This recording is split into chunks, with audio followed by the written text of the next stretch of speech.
animal does not look aesthetically pleasing, will you even give it a second glance? Do items like this come across as bloodletting traps for the unsuspecting animal? Well, questions such as this are explored in the exhibition If a Tree Falls in the Forest that aims to challenge our conceptions and relationships with animals. This exhibition is chosen by the Substation for display at their gallery under the open call category for artworks that pushes the boundaries. And guess what? It's free of charge. And apart from that, it also has a free short local film screening every first Monday of the month called First Take. And the Substation Gallery features 1 to 2 free exhibitions every month. We really like to have art accessible. We're very multidisciplinary, so we have a theatre, we have a dance studio, 2 classrooms in the gallery. So really any of the events that we have here are very accessible to the public, and quite a lot of them are free. Our exhibitions here in the gallery, probably 99% of them are free. Presented by the Institute of Critical Zoologists featuring resident artist Zhao Renhui, the exhibition If a Tree Falls in the Forest is made up of 3 parts.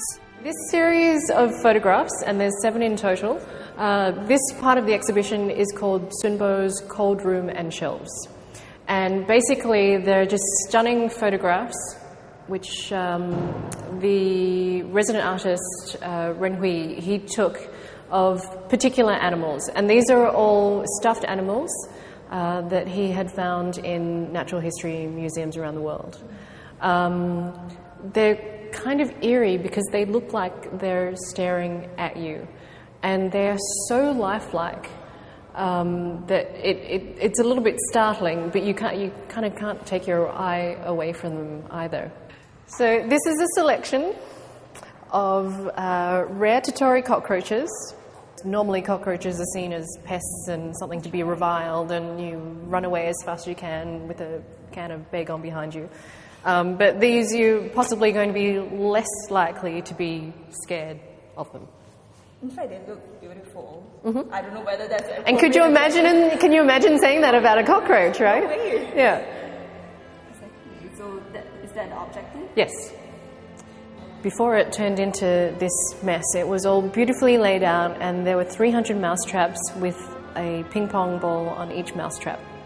And the speaker is inside because the artist had commissioned a piece of music that involved natural sounds from the outside. And the vibrations of the speaker actually activated all of the mousetraps. So it was over in a complete blink of the eye, because the vibrations from the base of the speaker actually activates, and then, one ping pong ball goes up in the air, lands, and then it activates the next, which activates the next, which activates the next. So it's nuclear fission style. It looks like a face mask, but it's actually a trap from the Philippines for chickens. This one's actually, I think, for a mole. And this bottom section here pinches the mole's nose as he comes out. And then the mole will try and withdraw back, but this top section will stop him. And so the poor little mole will get pulled out of his hole by his nose. The objective of these photos and objects by the artist were, if you just look at this as a photograph, it doesn't look like a trap. And so he was really taking an objective view of these traps as items, as pieces of art.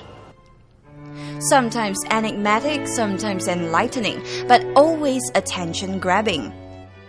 And so if you are looking for a costless place to spend your afternoon, why not head down to the Substation to have a deeper understanding of some species that live so close to us but are often unappreciated. The exhibition will last till 20th May.